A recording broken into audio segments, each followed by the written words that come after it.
आज अपन देख रहे हैं राजस्थान की एग्ज़ामों के लिए एक बहुत बड़ा टॉपिक, जहाँ से हर एग्ज़ाम के अंतर्गत लगभग 3 से 4 क्वेश्चन आते ही आते हैं। एक ऐसा टॉपिक जो अत्यंत महत्वपूर्ण है राजस्थान की भर्तियों के लिए, और उस टॉपिक का नाम है हस्तकला।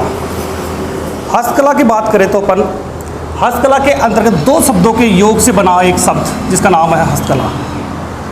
हस्त का अर्थ देखें तो हाथ, और कला का अर्थ देखें तो कारीगरी। यानी कुल मिला के देखें कि हस्तकला का अर्थ क्या होता है, तो हस्तकला का अर्थ होता है हाथ से कारीगरी करते हुए कलात्मक वस्तुओं का निर्माण करना। कलात्मक वस्तुओं का निर्माण करना, कलात्मक वस्तुओं का निर्माण करना। अगर किसी व्यक्ति ने अपने हाथ से कारीगरी करते हुए कोई कलात्मक वस्तु बना दी तो उसे हम हस्तकला के नाम से जानते हैं। और राजस्थान इसके लिए राजस्थान हस्तकला का एक खजाने के रूप में जाना जाता है। राजस्थान को हस्तकला का खजाना कहा जाता है। कई बार प्रश्न पूछा हुआ है, कई स्टेटों के नाम देकर पूछ लेता है, जैसे कि राजस्थान को हस्तकला का खजाना कहा जाता है। क्यों? क्योंकि राजस्थान के अंतर्गत सबसे ज़्यादा हस्तकलाओं का निर्माण होता है, और जिस स्थान पर राजस्थान के अंतर्गत सबसे ज़्यादा हस्तकलाओं का निर्माण होता है वो स्थान होता है जयपुर। अपने जयपुर को इसी कारण राजस्थान की हस्तकलाओं का तीर्थ कहा जाता है। जैसे बात करें आगे हस्तकलाओं के अंतर्गत कि पर्सन कौन कौन से एग्जामों के लिए, यानी एग्जाम के पॉइंट ऑफ व्यू से सबसे ज़्यादा महत्वपूर्ण है, तो हस्तकलाओं से संबंधित जो पर्सन सबसे ज़्यादा इंपॉर्टेंट बार बार प्रश्न पूछा जा रहा है वो ये पूछा जा रहा है कि इन हस्तकलाओं को जो राजस्थान में निर्मित होती है, उन कलाओं को संरक्षण किस संस्था के द्वारा प्रदान किया जाता है। सबसे ज़्यादा बार आने वाला प्रश्न है ये कि राजस्थान की हस्तकलाओं को संरक्षण कौन देता है। तो इस कला के लिए जो संरक्षण देने का काम कर रही है वो एक संस्था है जिसे हम जानते हैं राजस्थान लघु उद्योग निगम। इस संस्था को दूसरे नाम से, शॉर्ट रूप से जानते हैं, इसी संस्था को राजसिको कहते हैं।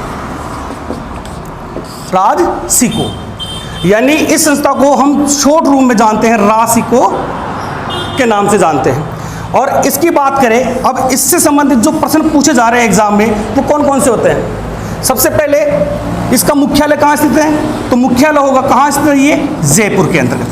राजसिको या राजस्थान लघु उद्योग निगम कहाँ स्थापित है, तो इसका जवाब होगा जयपुर। बहुत बार प्रश्न पूछा हुआ। और दूसरा प्रश्न जो निकल के आता है, इसकी स्थापना कब की गई। स्थापना की गई इसकी 3 जून 1961 को। कहाँ की गई पूछे तो जयपुर के अंतर्गत। सबसे ज़्यादा बार प्रश्न पूछा जाने वाला हस्तकला से संबंधित कि राजस्थान में निर्मित होने वाली हस्तकला को संरक्षण कौन सी संस्था के द्वारा प्रदान किया जाता है, तो इसका जवाब होगा शॉर्ट रूम में आपको मिलेगा या तो राजसिको या मिलेगा राजस्थान लघु उद्योग निगम, जिसकी स्थापना 3 जून 1961 को अपने जयपुर जिले में की है। राजस्थान का एक जिला जिसका नाम है जयपुर जिले में की गई। ये तो हुई बात इसकी, संरक्षण कौन प्रदान करता है। अगला जो इंपॉर्टेंट प्रश्न पूछता है वो ये पूछता है कि साहब संरक्षण ये प्रदान करती है, मान गए सही बात है, देती है संरक्षण, ये इंतजाम करती है उनकी सुख सुविधाओं के लिए, हस्तकला की सुख सुविधाओं के लिए, और उनके कारीगरों को संरक्षण प्रदान करती है। ये आगे बात करें इससे रिलेटेड और कौन सा प्रश्न ऐसा है जो पूछा जा सकता है, एग्जाम में डायरेक्ट छपते रहते हैं, उनमें से एक आता है संरक्षण तो प्रदान करती है, लेकिन ये संस्था हस्तकला के विशेष योगदान के लिए, हस्तकलाओं को निर्माण करने के लिए जो व्यक्ति होते हैं, कारीगर होते हैं, उनको कुछ प्रोत्साहन के रूप में इस संस्था के द्वारा कुछ पुरस्कार प्रदान किए जाते हैं। उनमें आते हैं सबसे पहले एक हस्तशिल्प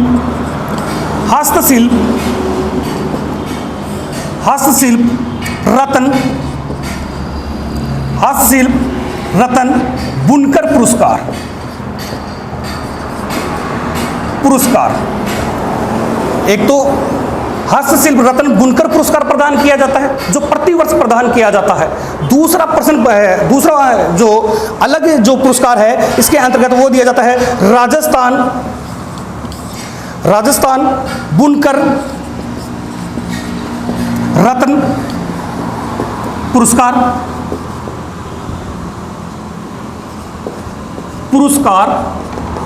ये प्रदान किया जाता है। और ये दोनों पुरस्कार देने वाली जो संस्था है वो है रासिको यानी राजस्थान लघु उद्योग निगम। और ये दोनों पुरस्कार दिए जाते हैं इसके द्वारा प्रतिवर्ष प्रदान किए जाते हैं। पहले इसके अंतर्गत जो राशि दी जाती थी इसके लिए वो थी 1 लाख रुपए। संभवतः समय समय पर ये कम या बढ़ाई जाती है और बढ़ती रहती है। तो पहले कुछ समय पहले इसकी राशि जो हुआ करती थी इन पुरस्कारों के अंतर्गत जो प्रतिवर्ष प्रदान किए जाते थे किसके द्वारा, राशिकों के द्वारा, वो राशि हुआ करती थी 1 लाख रुपए। आगे बात करें इसी क्षेत्र के अंतर्गत और राजस्थान की हस्तकलाओं के लिए एक संस्था स्थापित है जिसका नाम है पश्चिमी क्षेत्र सांस्कृतिक कला केंद्र। ये संस्था इतनी इंपॉर्टेंट है, कई बार सीधी पूछी गई है कि पश्चिमी क्षेत्र सांस्कृतिक कला केंद्र कहां स्थित है, तो इसका जवाब होगा उदयपुर के अंतर्गत। कहां स्थित है, ये उदयपुर में स्थित है। नेक्स्ट जो इससे रिलेटेड जो प्रश्न पूछा जा रहा है वो ये पूछ सकता है कि कौन सा प्रश्न इससे और बनता है कि भाई साहब उदयपुर में तो स्थित है, मान गए सही बात है, लेकिन अगर आपसे पूछ लिया जाए कि पश्चिमी क्षेत्र सांस्कृतिक कला केंद्र का मुख्यालय कहां स्थित है, अगर प्रश्न मुख्यालय कहां स्थित है तो इसका मुख्यालय स्थित है राजस्थान के अंतर्गत एक जो हवेली है उस हवेली का नाम है बागोर हवेली। बागोर हवेली के अंतर्गत पश्चिमी क्षेत्र सांस्कृतिक कला केंद्र का जो मुख्यालय वो स्थापित किया गया है। अगर सीधा प्रश्न पूछेगा तो क्या पूछेगा, बहुत बार छपा हुआ है एग्जामों के अंतर्गत कि पश्चिमी क्षेत्र सांस्कृतिक कला केंद्र कहां स्थापित है, तो जवाब होगा उदयपुर के अंतर्गत। नेक्स्ट प्रश्न जो इससे बनता है कि पश्चिमी क्षेत्र सांस्कृतिक कला केंद्र का मुख्यालय कहां स्थापित है, बागोर हवेली के अंतर्गत स्थित है। इस संस्था की विशेष आगे की कड़ी के अंदर जो प्रश्न निकल के बन सकता है, देखो सीधी सी बात है, एग्जामिनर की सोच को पकड़ना होगा अपन को कि कहां तक जा सकता है बंदा, चलने दो जब तक मैं हूं, कहां तक पहुंच जाएगा, यानी इससे रिलेटेड और क्या सोच जा सकती है उसकी, एग्जामिनर की क्या पूछ सकता है इससे संबंधित। आपसे प्रश्न पूछा जैसे मान लो कि पश्चिमी क्षेत्र सांस्कृतिक कला केंद्र के द्वारा राजस्थान के हस्तशिल्प व्यवसाय और उसके विकास के लिए कौन सा पुरस्कार प्रदान किया जाता है, तो इसका जवाब प्रश्न क्या था, 2 शब्दों को पकड़ लो, एक तो व्यवसाय, 2 शब्दों को पकड़ लो, एक तो व्यवसाय और दूसरा शब्द होगा विकास। यानी हस्तकला के लिए जो व्यवसाय और विकास के लिए, या तीसरा शब्द एक और हो सकता है जिसका नाम है योगदान। विशेष बात तो ज्यादातर जो प्रश्न पूछा गया वो योगदान के नाम से ही पूछा गया कि हस्तकला, राजस्थान में हस्तकला के योगदान के लिए कौन सा पुरस्कार प्रदान किया जाता है, तो पुरस्कार का नाम होगा, इस योगदान के लिए जो पुरस्कार प्रदान किया जा रहा है वो पुरस्कार है लाइफ टाइम अचीवमेंट पुरस्कार। लाइफ टाइम अचीवमेंट लोक कला पुरस्कार।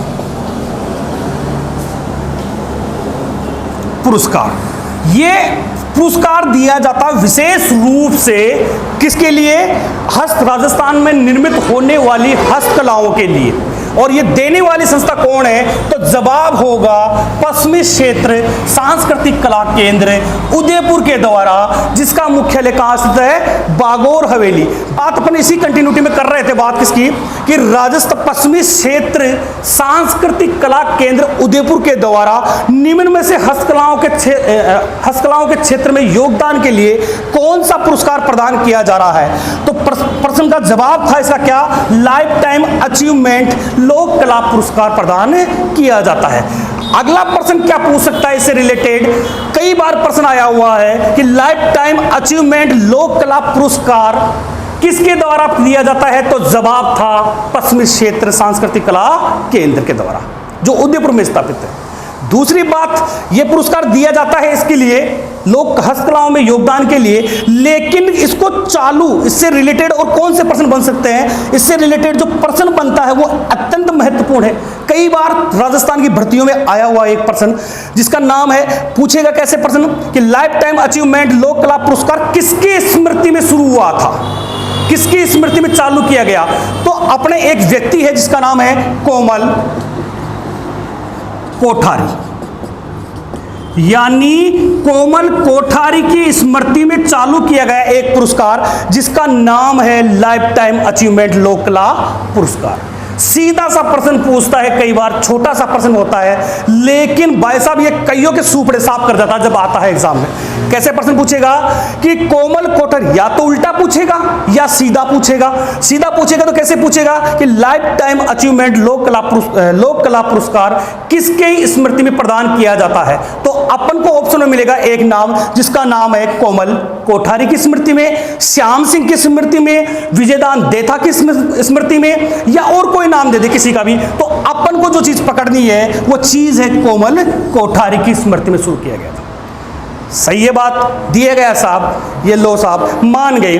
लेकिन ये पुरस्कार, इससे रिलेटेड जो आगे का प्रश्न पूछेगा आपसे वो ये पूछेगा कि लाइफ टाइम अचीवमेंट पुरस्कार किसके द्वारा दिया जाता है? तो ये दिया जाता है पश्चिमी क्षेत्र सांस्कृतिक कला केंद्र के द्वारा। कई बार प्रश्न पूछा हुआ, इसका नाम देकर पूछ लेगा कि लाइफ टाइम अचीवमेंट लोक कला पुरस्कार किस संस्था के द्वारा प्रदान किया जाता है। ध्यान रखना विशेष रूप से, अगर संस्था का नाम पूछे तो इसमें संस्था का नाम क्या होगा? पश्चिमी क्षेत्र सांस्कृतिक कला केंद्र के द्वारा ही यह पुरस्कार ही प्रदान किया जाता है। और इसके अंतर्गत कुछ समय पहले जो राशि थी वो थी 2.5 लाख रुपए, यानी 2,51,000 रुपए के आसपास इसकी राशि हुआ करती थी। जो व्यक्ति राजस्थान में बनने वाली हस्तकलाओं के लिए विशेष योगदान देता था उस व्यक्ति को यह प्रदान की जाती थी। अगली बात करें इससे रिलेटेड और कौन सा प्रश्न पूछ सकता है कि मान लो प्रश्न पूछ लिया उसने कि लाइफ टाइम अचीवमेंट लोक कला पुरस्कार किस महोत्सव में प्रदान किया जाता है? तो इसका जवाब होगा क्या? यह दिया जाता है शिल्प महोत्सव में, महोत्सव, शिल्प महोत्सव के अंतर्गत दिया जाता है। अभी 2023 का जो लाइफ टाइम अचीवमेंट 2022 का जो लाइफ टाइम अचीवमेंट पुरस्कार दिया गया था वो दिया गया था 2 फरवरी 2022 को कला मर्मज्ञ रहे जयपुर निवासी विजय शर्मा को। किसमें दिया गया? शिल्प महोत्सव के अंतर्गत दिया गया 2022 का लाइफ टाइम अचीवमेंट पुरस्कार। कब दिया गया पूछे तो यह दिया गया था 2 फरवरी के अंतर्गत, यानी 2 फरवरी को कला मर्मज्ञ रहे विजय शर्मा को। किसको प्रदान किया गया? विजय शर्मा को प्रदान किया गया था।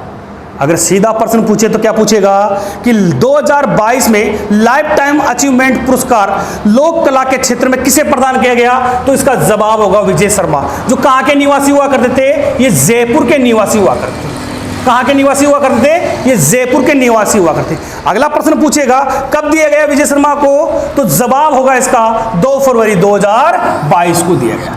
ठीक है साहब, ये तो हुई बात इसकी। शिल्प कला महोत्सव में प्रदान किया जाता है। ये शिल्प महोत्सव आयोजित कहाँ होता है? इससे रिलेटेड कई बार प्रश्न पूछा गया, राजस्थान में शिल्प महोत्सव कहाँ आयोजित होता है, कहाँ आयोजित किया जाता है? तो इसका जवाब होगा ये आयोजित होता है उदयपुर जिले में। कहाँ आयोजित किया जाता है? उदयपुर जिले के अंतर्गत आयोजित होता है। समय समय पर प्रतिवर्ष होता है ये। अब की बार 2023 के अंतर्गत जो ये शिल्प महोत्सव आयोजित किया गया था ये उदयपुर में आयोजित हुआ, लेकिन इसकी कई बार तो ये जनवरी के महीने में और कई बार दिसंबर के महीने में आयोजित किया जाता है। जैसे जनवरी फरवरी मार्च तक, फरवरी मार्च तक कर लेते हैं इसको आयोजन, और कई बार ये दिसंबर में चालू कर लेते हैं। तो अब की बार ये शायद दिसंबर के अंतर्गत आयोजित हुआ था। ये जो पुरस्कार, इस महोत्सव में ये पुरस्कार देने वाली संस्था कौन सी है? अपनी वही संस्था है पश्चिमी क्षेत्र सांस्कृतिक कला केंद्र के द्वारा प्रदान किया जाता है। आगे कड़ी में बात करें, ये तो हुई कुछ छोटी सी बात।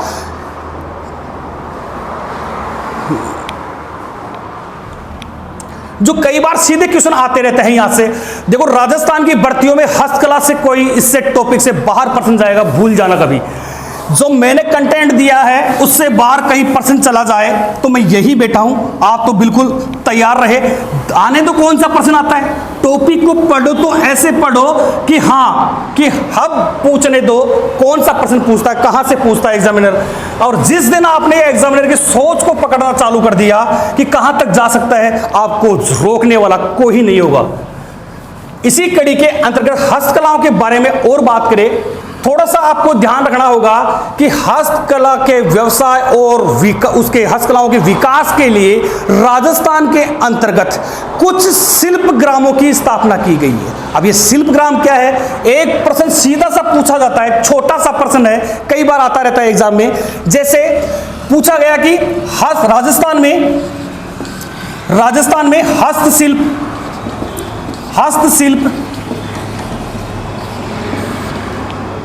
हस्तशिल्प के व्यवसाय और विकास के लिए, दो शब्दों को पकड़ के रखना आप तो, कि व्यवसाय और विकास के लिए, किसके व्यवसाय? यानी हस्तकला के, यानी हस्तशिल्प के, जो बंदा हाथ से कारीगरी करते हुए कोई कलात्मक वस्तुएं बनाता है, उसके लिए बात कर रहे हैं अपन। यानी उस व्यवसाय के लिए और विकास के लिए राजस्थान के अंतर्गत किस संस्था की स्थापना की गई है? तो ध्यान रखना, इस प्रश्न का जवाब होगा हस्तशिल्प, यानी शिल्प ग्राम की स्थापना की गई अपने राजस्थान के अंतर्गत। इस प्रश्न का जवाब क्या था? प्रश्न पूछेगा राजस्थान में हस्तशिल्प के व्यवसाय और विकास के लिए किसकी स्थापना की गई है, तो अपन को ऑप्शन में, एक ऑप्शन में ये शब्द मिलेगा। क्या मिलेगा? शिल्प ग्राम। क्या मिलेगा? शिल्प ग्राम। तो शिल्प ग्रामों की स्थापना की गई है इसके व्यवसाय और विकास के लिए। एक छोटी सी बात और बता दूं आपको, कई बार पूछ लेता है, सीधा सा प्रश्न होता है, और कई बार पूछा हुआ प्रश्न है क्या कि राजस्थान में निर्मित होने वाली हस्तकला को दर्जा दिया गया है कुटीर उद्योग का, वहत उद्योग का, लघु उद्योग का, या XYZ और कोई ऑप्शन में डाल देगा। तो ध्यान रखना 1992 की, कब की? 1992 में जो औद्योगिक नीति जारी हुई थी, औद्योगिक नीति कब जारी हुई थी? 1992 की औद्योगिक नीति के अंतर्गत इस हस्तकला को राजस्थान का, यानी राजस्थान में लघु उद्योगों का दर्जा दिया गया है। किसका दर्जा दिया गया है? लघु उद्योगों का। ध्यान रखना, कई बार प्रश्न पूछा हुआ है कि हस्तकला को, राजस्थान में निर्मित होने वाली हस्तकला को या हस्तशिल्प को लघु उद्योगों का दर्जा कब दिया गया, तो सीधा सा जवाब होगा उसके अंतर्गत ऑप्शन में मिलेगा अपन को 1992। 92 के साथ में होंगे 94, 93, 95। तो अपन को क्या पकड़ के चलना है? अपन को तो ये पकड़ के चलना है कि हस्तकला को जो उद्योगों का दर्जा दिया गया वो 1992 में दिया गया। किसमें? जो 1992 की औद्योगिक नीति जारी हुई थी उसी के अंतर्गत राजस्थान की हस्तकलाओं को किसका दर्जा दिया गया? यानी लघु उद्योग का दर्जा दिया गया है। अब हस्तकला लघु उद्योग के अंतर्गत शामिल है। ये तो हुई कुछ बातें इसकी। बात कर रहे थे व्यवसाय और विकास के लिए शिल्प ग्रामों की स्थापना की गई है राजस्थान में, कहां कहां की गई, इससे रिलेटेड सीधे प्रश्न छपे हैं एग्जामों के अंतर्गत। कौन कौन सी जगह राजस्थान के अंतर्गत शिल्प ग्राम स्थापित किए गए? जैसे सबसे पहले बात करें एक शिल्प ग्राम जिसका नाम है जवाहर कला केंद्र, जवाहर कला केंद्र है एक। तो दूसरा है, जैसे मान लो और बात करें, एक प्रमुख इंपोर्टेंट जो पूछा जाता है कई बार एग्जाम में, पाल शिल्पग्राम। शिल्पग्राम आगे बात करेंगे होते क्या है ये। तीसरा जो अत्यंत महत्वपूर्ण है, बहुत बार आया एग्जाम में, बहुत बार छपा हुआ, जिसका नाम है हवाला। हवाला शिल्प ग्राम। और चौथा है एक जिसका नाम है पाल शिल्पग्राम के बाद में हवाला शिल्पग्राम, और एक है जिसका नाम है पुष्कर। पुष्कर शिल्पग्राम। और एक है राम सिंहपुरा शिल्प ग्राम। और एक कितने हुए, एक जवाहर कला केंद्र, पाल शिल्पग्राम, हवाला शिल्पग्राम, पुष्कर शिल्पग्राम, राम सिंहपुरा शिल्पग्राम। अब इनसे रिलेटेड जो प्रश्न और पूछे जाते हैं वो आपको ध्यान रखने होंगे। या तो इनका नाम देकर पूछेगा, या पूछेगा सीधा सा क्या कि मान लो बाय द वे पूछ लिया उसने एग्जाम के अंतर्गत कि जवाहर कला केंद्र राजस्थान के अंतर्गत कहां स्थापित है। कहां स्थापित है, तो इसका जवाब होगा जयपुर के अंतर्गत। इसका कहां स्थापित है, जयपुर में। आपको ध्यान ये रखना है कि जवाहर कला केंद्र जो हस्तशिल्प यानी हस्तकला को बढ़ावा देने के लिए किया गया है, उसकी स्थापना की गई है कहां, जयपुर के अंतर्गत। दूसरा आपसे पूछ लिया गया कि मान लो जैसे पाल शिल्पग्राम कहां स्थापित है, तो इसका जवाब होगा कहां, जोधपुर में। पाल शिल्पग्राम कहां स्थापित है, जोधपुर के अंतर्गत स्थापित है। अगला पूछा गया सबसे ज्यादा बार जो इनमें छपा हुआ है वो प्रश्न है कौन सा, हवाला शिल्पग्राम राजस्थान में कहां स्थित है, तो इसका जवाब था उदयपुर के अंतर्गत। उदयपुर में हस्तकला के विकास और उसके व्यवसाय और उस कला को यानी हस्तकला को बढ़ावा देने के लिए जिन ग्रामों की स्थापना की गई है राजस्थान के अंतर्गत, वो कहां कहां स्थापित है, वो ये है हवाला शिल्पग्राम कहां, उदयपुर के अंतर्गत, पाल शिल्पग्राम कहां, जोधपुर के अंतर्गत, जवाहर कला केंद्र कहां, जयपुर के अंतर्गत स्थापित किया गया है। अगला जो है पुष्कर शिल्पग्राम कहां स्थापित है पूछे, तो आप सबको ध्यान रखना है ये पुष्कर पड़ता ही कहां है, अजमेर में। तो ऐसे भी याद रख सकते हो आप कि पुष्कर शिल्पग्राम तो अजमेर में स्थापित है। अगला पूछेगा कि राम सिंहपुरा शिल्पग्राम राजस्थान के अंतर्गत कहां स्थापित है, तो इसका जवाब होगा, सही जवाब होगा क्या कि राम सिंहपुरा शिल्पग्राम जो हस्तकलाओं को बढ़ावा देने के लिए स्थापित किया गया है राजस्थान के अंतर्गत, यह है सवाई माधोपुर के अंतर्गत।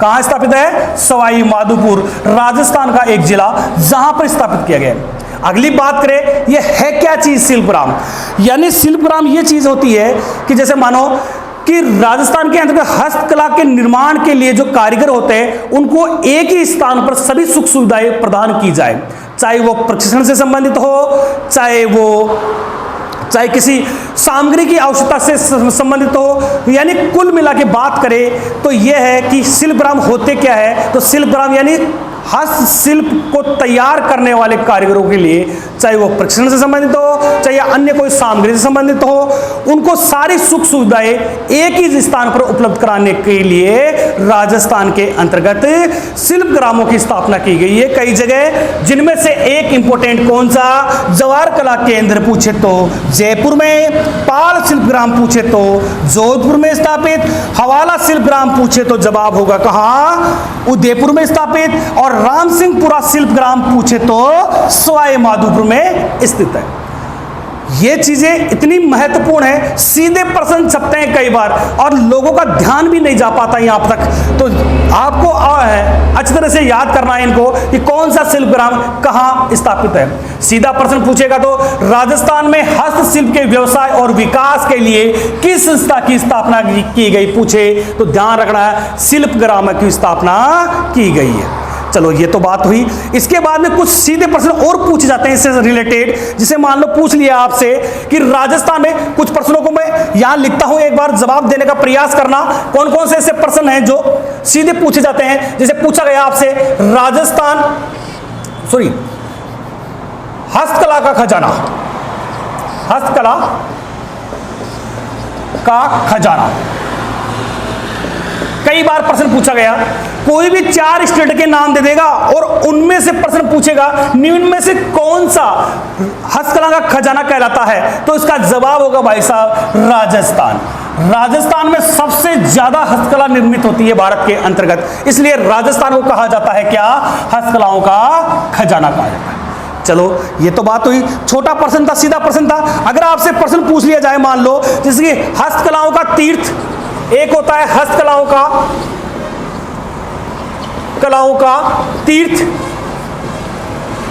तीर्थ पूछ लिया, तो इसका प्रश्न का जवाब क्या होगा, इस प्रश्न का जवाब होगा सीधा सा सिंपल सा प्रश्न होगा आपके पेपर के अंतर्गत, आपकी आंखों के सामने, कि हस्तकलाओं का तीर्थ कहलाता है और उसके अंतर्गत राजस्थान के कई जिले होंगे कि राजस्थान में हस्तकलाओं का तीर्थ कहलाता है। उसके सामने और 4 ऑप्शन होते हैं, चारों ऑप्शन में एक स्थान होगा राजस्थान का, एक जिला होगा जिसका नाम है, बताओ किसको, जयपुर।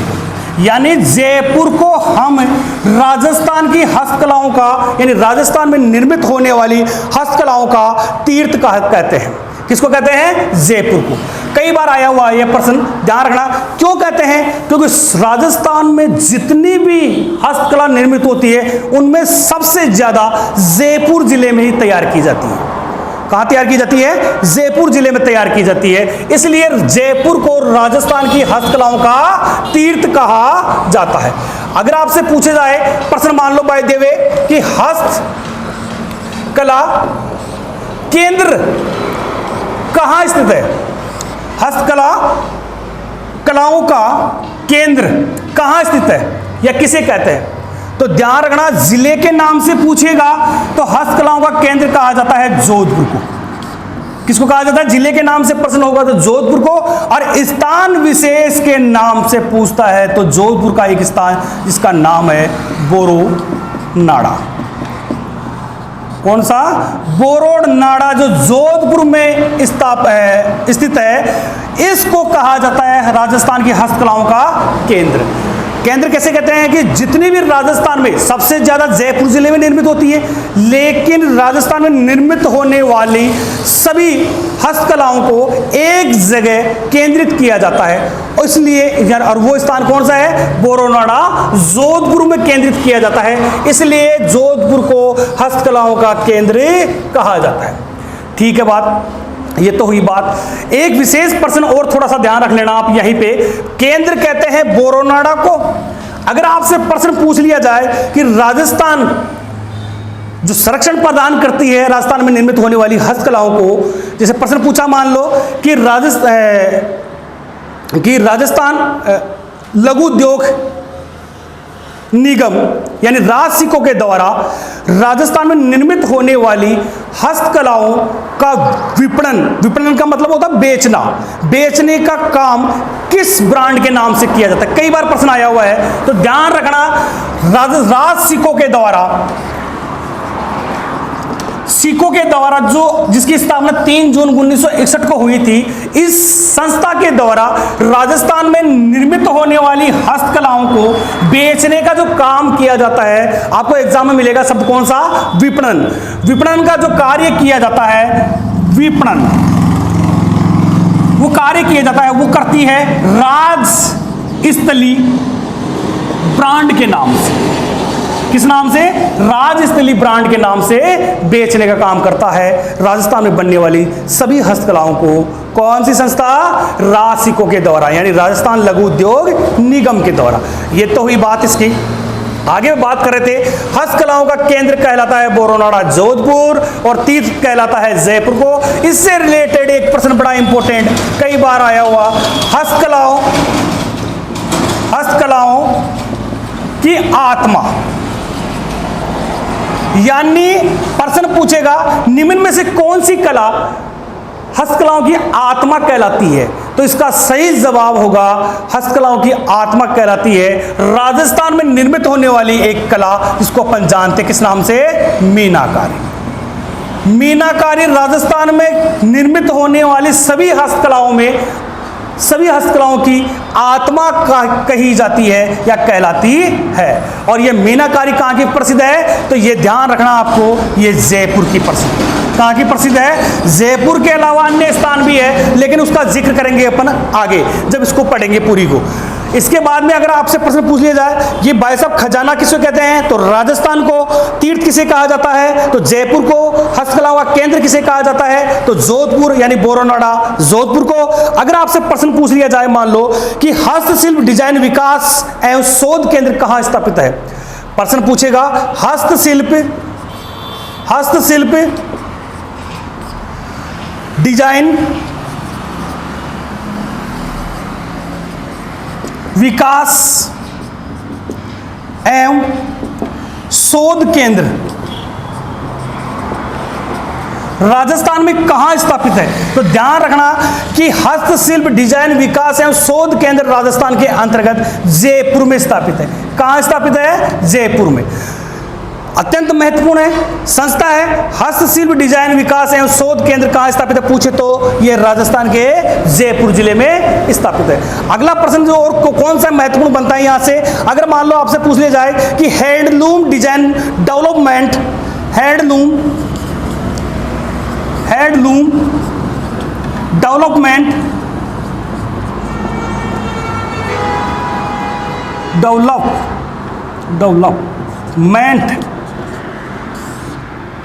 हैंडलूम डेवलपमेंट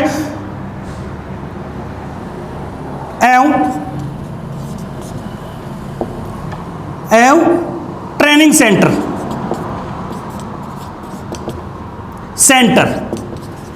कहां स्थापित है। तो इसका ध्यान रखना, यह अपने नागौर में स्थापित है। हैंडलूम, एक शब्द और लगाना पड़ेगा, हैंडलूम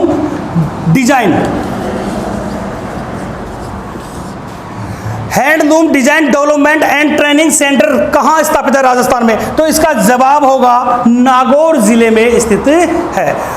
कितने महत्वपूर्ण प्रश्न है। हस्तकला का खजाना पूछे तो राजस्थान में स्थित है। हस्तकलाओं का तीर्थ किसे कहा जाता है, तो जयपुर को कहा जाता है। हस्तकलाओं का केंद्र कहां स्थापित है राजस्थान में, तो बोरोनाडा, जोधपुर में। हस्तकलाओं की आत्मा कौन कहलाती है, तो जवाब होगा मीनाकारी। हस्तशिल्प डिजाइन विकास एवं शोध केंद्र कहां स्थापित है पूछे तो इसका जवाब होगा जयपुर जिले के अंतर्गत। Handloom design development and training centre Rajasthan में कहां स्थापित है, तो यह ध्यान रखना आपको, यह नागौर में स्थापित है।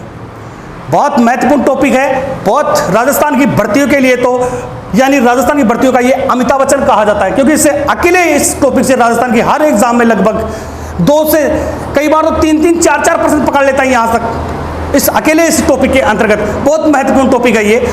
इसके बाद में चले अपन अब चर्चा करें, ये महत्वपूर्ण बातें थी जो हस्तकला पढ़ने से पहले अपन को पढ़ना बहुत जरूरी था। अब आगे बात करें इसी कड़ी के अंतर्गत राजस्थान में कौन कौन सी हस्तकला है और जिनका निर्माण राजस्थान के अंतर्गत किया जाता है और कौन सी चीज कहां की प्रसिद्ध है, इससे रिलेटेड प्रश्न पूछे जाते हैं। लेकिन राजस्थान के भर्तियों में आजकल ऐसा एक ट्रेंड बना हुआ है कि आजकल सीधे प्रश्न कम पूछता है और अंदर के प्रश्न ज्यादा पूछने लग गए। अपन इस टॉपिक के पूरे सूपड़ा साफ करके चलेंगे, यानी कुछ नहीं छोड़ेंगे इसके अंतर्गत, इससे बाहर कुछ नहीं है। इन प्रश्नों को रट लो आप, तो बाकी का छोड़ दो, काम कुछ नहीं आएगा इससे बाहर। उसी कड़ी के अंतर्गत राजस्थान में निर्मित होने वाली प्रमुख कलाओं का जिक्र करें अपन, तो सबसे पहले देखें एक कला जिसका नाम है, यानी अपन इसको पढ़ेंगे टॉपिक वाइज। तो देखो सबसे पहले आती है सोने चांदी हस्तकला। मतलब क्या हुआ, सोने चांदी से निर्मित हस्तकला। राजस्थान के अंतर्गत ऐसी कौन सी हस्तकला है जो सोने चांदी से निर्मित होती है, इस टॉपिक के अंतर्गत उन कलाओं की जिक्र करेंगे, उन कलाओं को पढ़ेंगे, उन कलाओं के बारे में जानने का प्रयास करेंगे। सबसे पहले इसके अंतर्गत जो कला लेंगे अपन, उस कला का नाम है यानी थेवा कला।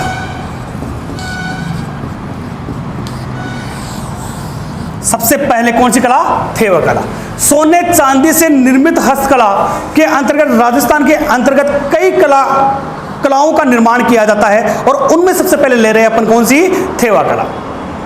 देखो अभी हाल ही के एग्जामों में जो प्रश्न आया गया वो कई बार पूछा जाता है कि थेवा कला कहाँ की प्रसिद्ध है। बड़ा छोटा सा प्रश्न है, सबको बच्चे बच्चे को पता है, प्रतापगढ़ की प्रसिद्ध है। कहां की प्रसिद्ध है? प्रतापगढ़।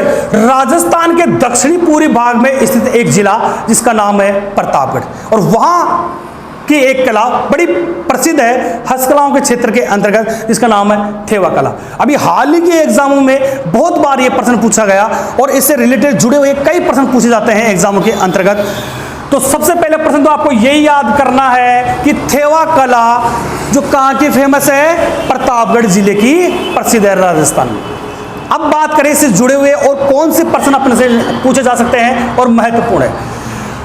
चलो देखिए, राजस्थान का दक्षिणी पूर्वी भाग और उसमें एक जिला स्थित जिसका नाम है प्रतापगढ़। राजस्थान के दक्षिणी पूर्वी भाग में स्थित एक जिला जिसका नाम है प्रतापगढ़। प्रतापगढ़ के अंतर्गत 1774 में, यानी इस प्रतापगढ़ के अंतर्गत बात है 1774 से लेकर 1844 तक, यहां प्रतापगढ़ के एक राजा हुआ करते थे जिसका नाम था सावंत सिंह। सावंत सिंह।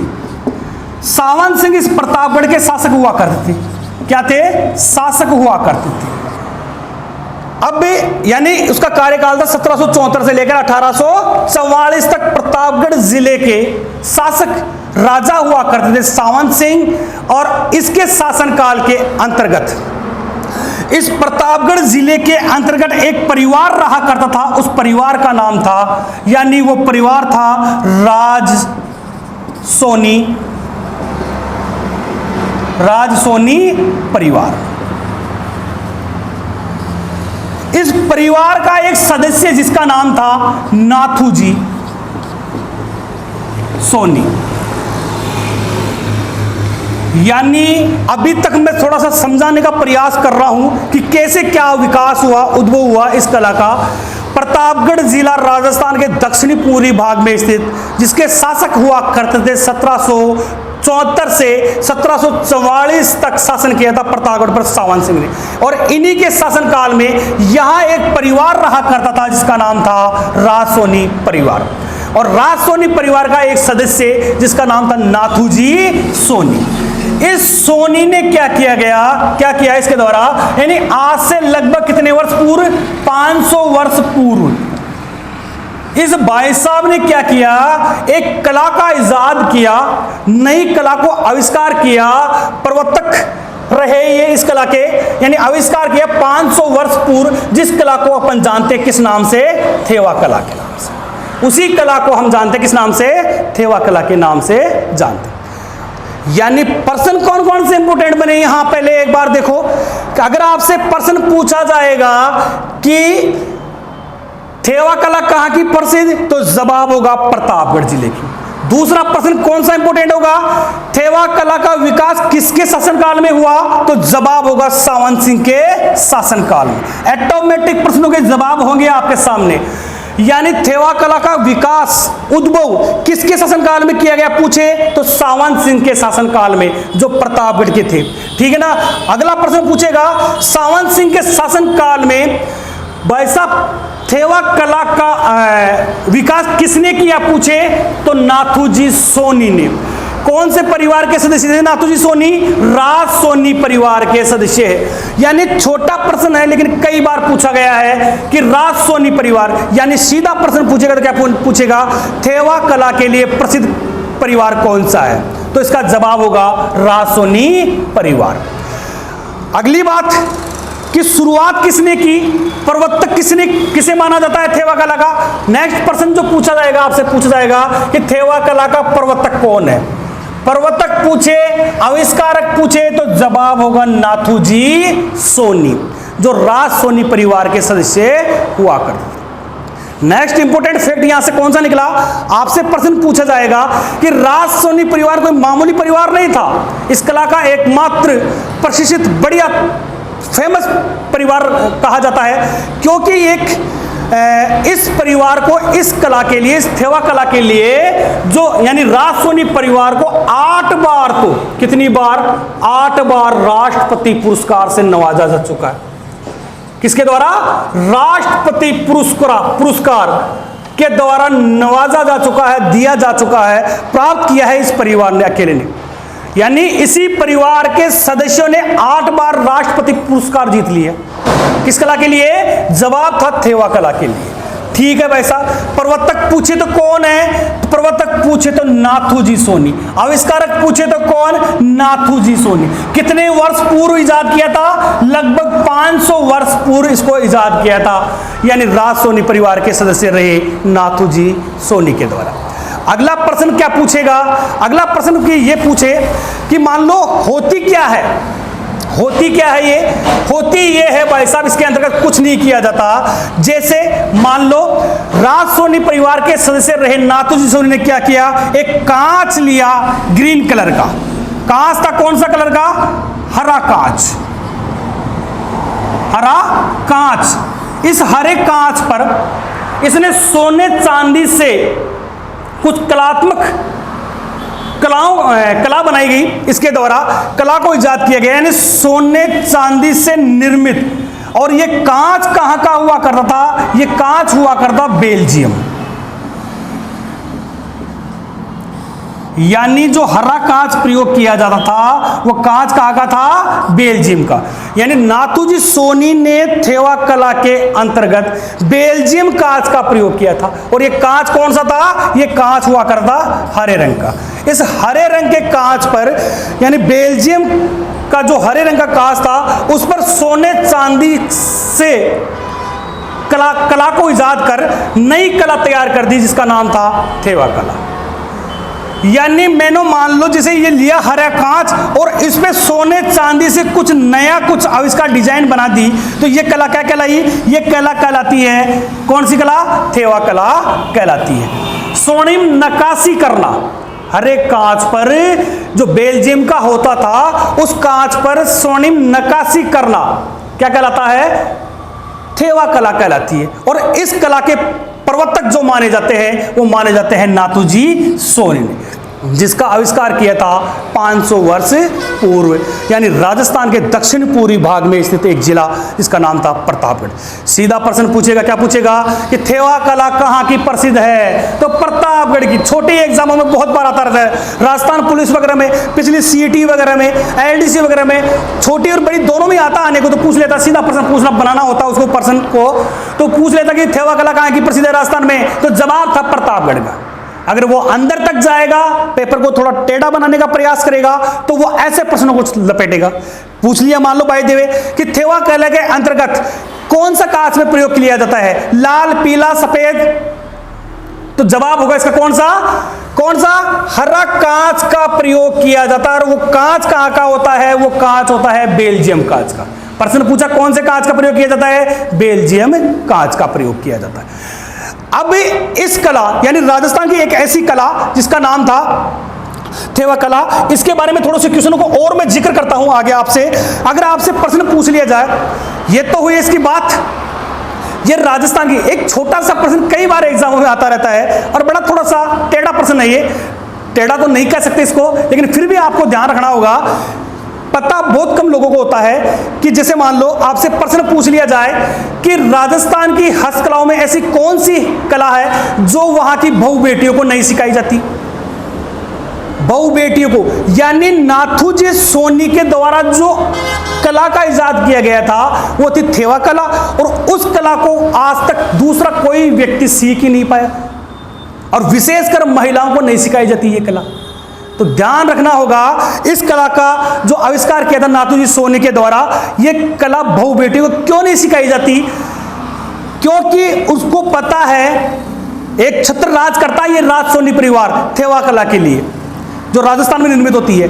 क्यों नहीं सिखाई जाती? उनको पता है कि बेटी है घर की, अगर वो उसको देखेगी, सीखेगी, तो अपने कल को अपने ससुराल जाएगी, वहां जाकर बता देगी ये, इसलिए नहीं सिखाया जाता। जबकि बहू अपने पियर जाती रहती है तो पियर के सदस्यों को बता देगी जाकर। इसलिए ये कला एक ऐसी है कि राजस्थान की एकमात्र ऐसी कला है थेवा कला जो अपनी बहू बेटियों को नहीं सिखाई जाती है। इससे रिलेटेड कोई प्रश्न पूछे तो ध्यान रखना वो कला कौन सी होगी? वो कला होगी थेवा कला। राजस्थान में निर्मित होने वाली थेवा कला यानी अपनी बहू बेटियों को नहीं सिखाई जाती है। अब बात करें इसके अन्य कलाकारों की, प्रवर्तक पूछे तो कौन हो गए, नाथूजी सोनी। तो इसका मतलब ये हुआ कुछ कि प्रवर्तक तो है ही है, इसका मतलब ये थेवा कला का कलाकार तो था ही था। दूसरी, इसी के अंतर्गत प्रश्न पूछता है कि मान लो कि थेवा कला के कलाकार, कई बार छोटा सा प्रश्न पूछ लेता है कि निम्न में से कौन सा कलाकार थेवा कला से संबंधित नहीं है या है, ऐसा प्रश्न पूछे। मान लो कि प्रमुख कलाकार कौन सा है, तो ध्यान रखना एक कलाकार जिसका नाम है कौन सा, महेश कुमार सोनी, यानी तो महेश राज सोनी प्रमुख प्रसिद्ध कलाकार माने जाते हैं थेवा कला के। क्यों माना जाता है इनको प्रसिद्ध, इन्होंने ऐसे कौन सा काम किया, बहुत बढ़िया थेवा कला का निर्माण किया, और अपनी इस कला के लिए इस कलाकार को कौन सा अवार्ड दिया गया, यानी इस कलाकार महेश राज सोनी के द्वारा सन की बात करें तो 2015 के अंतर्गत, कई बार प्रश्न आया हुआ है 2015 के अंतर्गत, यानी इसने क्या कर लिया, पद्मश्री पुरस्कार दिया गया था किसको, महेश राज सोनी को। प्रश्न यह भी पूछता है कि थेवा कला के लिए पद्मश्री प्राप्त कलाकार निम्न में से कौन है, तो जवाब होगा महेश राज सोनी। महेश राज सोनी के द्वारा 2015 में कौन सा पुरस्कार जीता, पद्मश्री पुरस्कार दिया गया था या जीता था। अगले कलाकारों की बात करें तो गिरीश कुमार सोनी इसके नेक्स्ट कलाकार है। अगले कलाकारों को आपको ध्यान रखना है कौन कौन से इसके कलाकार है प्रमुख, जिनके अंतर्गत आता है एक गिरीश कुमार सोनी, जिन्होंने गिरीश कुमार सोनी को 2001 के अंतर्गत राष्ट्रपति पुरस्कार प्राप्त हुआ था। अन्य कलाकारों की बात करें कि थेवा कला के लिए प्रसिद्ध कलाकार कौन कौन से हैं, तो ध्यान रखना, यानी इसके अंतर्गत जगदीश सोनी, राम प्रसाद, रामविलास और बेनीराम सोनी इस कला के प्रसिद्ध कलाकार माने जाते हैं। प्रश्न पूछ सकता है कोई भी कलाकार, 3 कलाकारों के नाम डालेगा इसके अंतर्गत और एक नाम अन्य डाल दिया और प्रश्न पूछ लिया निम्न में से कौन सा कलाकार थेवा कला से संबंधित नहीं है, तो अपन को इसके लिए इन सारे कलाकारों के नाम याद रखना बहुत जरूरी है। लेकिन अगर आपसे प्रश्न पूछा जाता है कि थेवा कला के पद्मश्री प्राप्त कलाकार कौन से हैं, यानी कलाकार या कारीगर कौन से हैं, तो जवाब होगा महेश राज सोनी, जिन्होंने 2015 के अंतर्गत यह पुरस्कार प्राप्त किया था। अगली बात करें, एक छोटी सी बात और बता दूं आपको ध्यान रखना होगा इस कला के लिए, यानी थेवा कला के लिए, थेवा कला पर जो राजस्थान में निर्मित होती है जिसके प्रवर्तक माने जाते हैं नाथूजी सोनी, उनको यानी इस कला पर 15 नवंबर 2000, कब 15 नवंबर 2015 को,